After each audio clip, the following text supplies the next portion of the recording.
Hello friends, welcome back to our YouTube channel. आज हम करेंगे क्लास 12 बिजनेस स्टडीज चैप्टर 1 का लेक्चर नंबर 9। आज के लेक्चर में जो हम टॉपिक कवर करेंगे वो होगा फंक्शंस ऑफ मैनेजमेंट। तो चलिए बिना देरी के अपने आज के लेक्चर को स्टार्ट करते हैं। फंक्शंस ऑफ मैनेजमेंट को लेवल्स ऑफ मैनेजमेंट भी कहा जाता है। इनको सबसे पहले किन्होंने डिफाइन किया था? हेनरी फ्योल ने इनको डिफाइन किया था, जो कि एक फ्रेंच माइनिंग इंजीनियर थे। उन्होंने ही ये आइडेंटिफाई किए थे मैनेजमेंट के elements. Now there are 5 commonly accepted functions of management. अब commonly 5 ऐसे functions of management है जो हर जगह पे एप्लीकेबल होते हैं या हर मैनेजर को उनको इस तरीके से परफॉर्म करना पड़ता है कि वो उनकी डेली एक्टिविटी का ही पार्ट है। The different levels of management and their functions are summarized below. जो different levels of management है या functions है वो हमने नीचे लिखे हैं। कौन कौन से हैं? सबसे पहला प्लानिंग, जिसमें हम गोल्स को आइडेंटिफाई करते हैं। ऑर्गेनाइजिंग, जो गोल्स हमने आइडेंटिफाई किए उसके अकॉर्डिंग हम रिस्पॉन्सिबिलिटीज को डिवाइड करते हैं। स्टाफिंग, अब जो हमने रिस्पॉन्सिबिलिटी डिवाइड करनी है उसके अकॉर्डिंग हमें right person at right place भी तो होना चाहिए ना, उसके लिए हमें स्टाफ की जरूरत होगी। कोऑर्डिनेटिंग, उनको कोऑर्डिनेट भी करना होगा। सुपरविजन, डायरेक्शन, कंट्रोलिंग देना होगा। और controlling, last but not the least controlling, जिसमें एम्प्लॉयज को कंट्रोल करना पड़ेगा, अपने परफॉर्मेंस को चेक करना पड़ेगा कि जो प्लानिंग में उन्होंने गोल्स आइडेंटिफाई किए थे उसके अकॉर्डिंग रिजल्ट हुआ है या नहीं हुआ। तो ये 1 2 3 4 5 planning, organising, staffing, coordinating and controlling क्या है? हमारे फंक्शंस ऑफ मैनेजमेंट या फिर levels of management.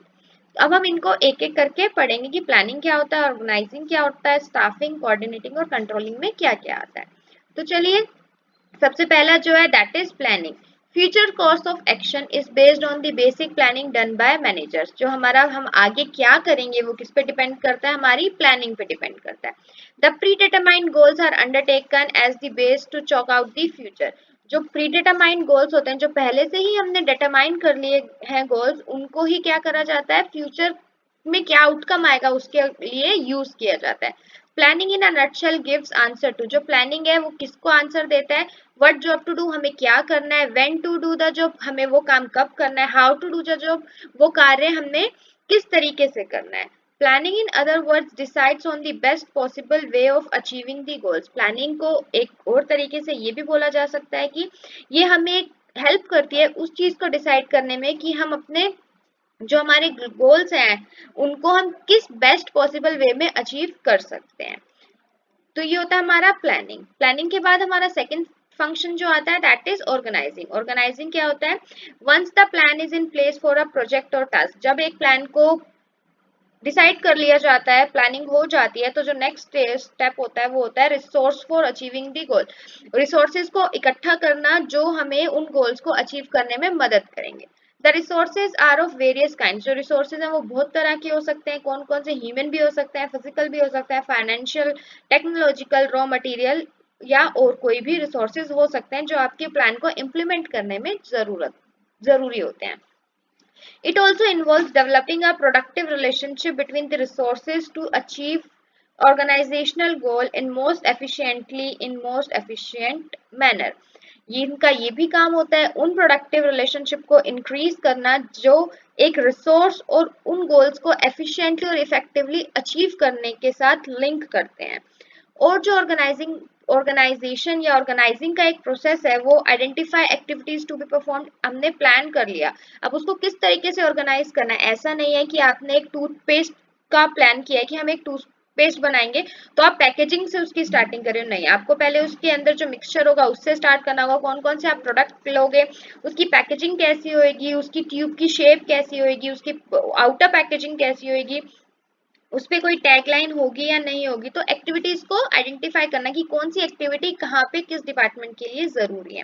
Group the activities into different department, भाई कि उन एक्टिविटीज को डिफरेंट डिपार्टमेंट को फिर हम क्या कर देंगे? दे देंगे। Assigning duties based on activities, उन एक्टिविटीज को जो हमारे पास एक्टिविटीज आई है उनके अकॉर्डिंग सुटेबल पर्सन को ड्यूटीज को असाइन करना। Identifying responsible people for the activities and delegation of authority. अब एक मैनेजर को पता होता है कि कौन सा बंदा कितना रिस्पॉन्सिबल है, तो उसी के अकॉर्डिंग क्या करते हैं? अपना काम देते हैं। तो ये जो प्रोसेस होता है ये किसके अंदर आता है? ऑर्गेनाइजिंग के अंदर आता है। प्लानिंग के अंदर सिर्फ हम प्लान करते हैं कि हमें क्या करना है, कैसे करना है और कब करना है। ऑर्गेनाइजिंग में उन सब का आंसर मिलता है। तो ये प्लानिंग और ऑर्गेनाइजिंग था। आई होप आपको ये दोनों समझ में आ गए होंगे। नेक्स्ट जो फंक्शन ऑफ मैनेजमेंट आता है दैट इज आर स्टाफिंग। तो स्टाफिंग में क्या होता है? स्टाफिंग से पता चलता है स्टाफ मतलब बंदों को हायर करना। एक राइट पर्सन को राइट प्लेस पे किस टाइम पे होना चाहिए, वो किसके अंडर आता है? स्टाफिंग के अंडर आता है। Staffing is the process of fulfilling the vacant position in the organization with proper and effective candidates. Staffing का मतलब होता है जो जगह खाली है ऑर्गेनाइजेशन में, जिस प्लेस पे कोई भी नहीं है काम करने के लिए, उस प्लेस के लिए एक प्रॉपर और इफेक्टिव कैंडिडेट को हायर करना। The staffing function is concerned with effective management of human resources in the enterprise. जो staffing function है उसका मेन कंसर्न होता है कि ह्यूमन रिसोर्सेज जो अवेलेबल है एंटरप्राइज में वो अच्छे से इफेक्टिवली यूज हो सके। Staffing involve the following activities. Staffing में नीचे लिखी हुई कुछ एक्टिविटीज आती हैं, जैसे मैन पावर प्लानिंग, कितने बंदे हैं, किस तरीके से काम कराना है, किसको क्या काम देना है, और उनके पर्सनल अचीवमेंट्स को लेके जो भी डिसीजन होता है वो स्टाफिंग के अंडर लिया जाता है। Recruitment for attracting suitable person, की किस तरीके से हमें रिक्रूट करना है पर्सन को, न्यूज़पेपर में देना है या ऑनलाइन बोलना है या 101 करके लेना है या हमें कैंपस प्लेसमेंट करना है, वो भी रिक्रूटमेंट पॉलिसीज भी स्टाफिंग के अंदर डिसाइड की जाती है। Selection of the most suitable person for the job under consideration. अब जब आपने रिक्रूटमेंट के लिए पॉलिसीज को या सुटेबल पर्सन को आपने अट्रैक्ट कर लिया है, उसने आपके एप्लीकेशन फॉर्म को फिल कर दिया है, तो उनमें से आपको सिलेक्ट करना कि कौन सा मोस्ट सुटेबल होगा आपके रिक्वायरमेंट के अकॉर्डिंग।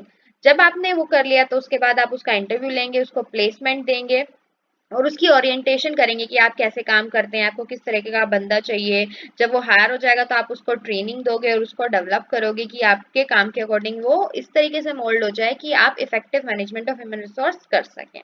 परफॉर्मेंस और अप्रेजल ऑफ एम्प्लॉय, अब जब वो अच्छा काम करेगा, अच्छे से ट्रेनिंग लेगा, अच्छे से प्रोडक्शन करेगा, आपको प्रॉफिट अर्न करके देगा, तो ऑब्वियसली वो एक्सपेक्ट करेगा कि आप उसको परफॉर्मेंस अप्रेजल देंगे, उसको इंक्रीमेंट देंगे। तो ये सारा काम भी किसका होता है? स्टाफिंग प्रोसेस का होता है या फंक्शन ऑफ मैनेजमेंट जो कि स्टाफिंग है उसका होता है।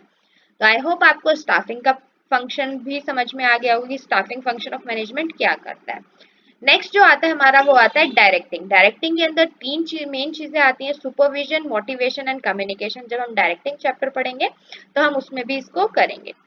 Directing is an interpersonal aspect of management that deals with guiding, motivating, influencing and supervising subordinates. Directing का मतलब होता है कि लोगों के साथ इंटरेक्ट करना, उनको गाइड करना, उनको मोटिवेट करना, उनको इन्फ्लुएंस करना और उनको सुपरवाइज करना, ताकि आप अच्छे से आपके जो प्लानिंग में आपने गोल सेट किए थे उसको अचीव कर सकें।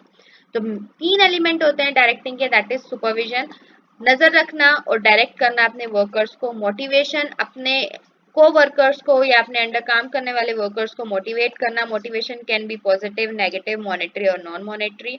कम्युनिकेशन, जो अंडरस्टैंडिंग नहीं है आपके ग्रुप में उसमें अंडरस्टैंडिंग क्रिएट करना भी किसका काम होता है? डायरेक्टिंग का काम होता है। ये डायरेक्टिंग प्रिंसिपल क्या करता है? टॉप मैनेजमेंट की इंफॉर्मेशन को लोअर मैनेजमेंट तक पहुंचाने के लिए भी डायरेक्टिंग फंक्शन का, फंक्शन ऑफ मैनेजमेंट का पार्ट होना बहुत जरूरी होता है। तो आई होप आपको डायरेक्टिंग भी अच्छे से समझ में आ गया होगा। तो चलिए आज के last but not the least topic पर चलते हैं, दैट इज कंट्रोलिंग। कंट्रोलिंग का मतलब क्या होता है?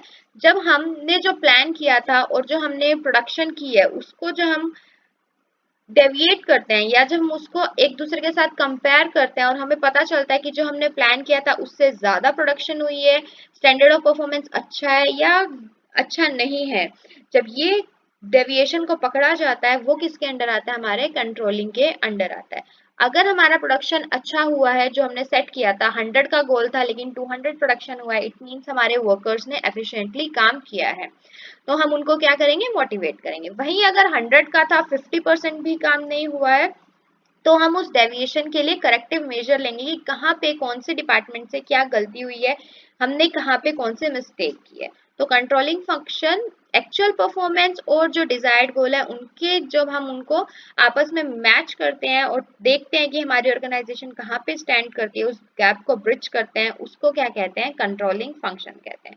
कंट्रोलिंग फंक्शन में 4 मेजर स्टेप्स होते हैं, that is what is meant by standard performance, कि स्टैंडर्ड परफॉर्मेंस क्या होता है उसको भी ये अपने एम्प्लॉयज को बताते हैं। मेजर द एक्चुअल परफॉर्मेंस, जो सेट स्टैंडर्ड था उसके साथ एक्चुअल परफॉर्मेंस को मेजर किया जाता है, फिर कंपेयर किया जाता है दोनों को, और अगर कोई गैप होता है या कुछ प्रॉब्लम होती है तो उसको क्या करा जाता है? उसके लिए करेक्टिव एक्शन लिया जाता है।